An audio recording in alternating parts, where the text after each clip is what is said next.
Seorang pengemudi sepeda motor menjadi korban pembegalan saat melintas di Jalan Aman, depan lorong sosial Kelurahan Srijaya, Kecamatan Alang-Alang Lebar, Kota Palembang.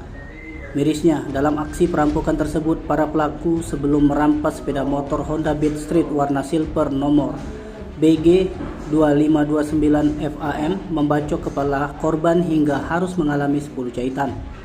Belakangan diketahui jika korban yang merupakan anak seorang wartawan bernama Pandea Helga Fani, 23 tahun, warga Jalan Aman, Lorong Sosial RT 40, RW 12, Kelurahan Srijaya, Kecamatan Alang-Alang Lebar, Kota Palembang. Dalam peristiwa tersebut, korban selain kehilangan sepeda motor, juga satu buah dompet berisikan STNK Honda Beat Street, KTP elektronik, ATM Bank BRI, ATM Bank Sumsel Babel, SIM C, kartu rekening giro Bank Sumsel Babel, NPWP, dan foto ijazah.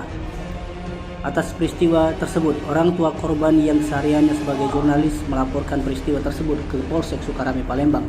Tim Liputan Sumsel Update TV melapor.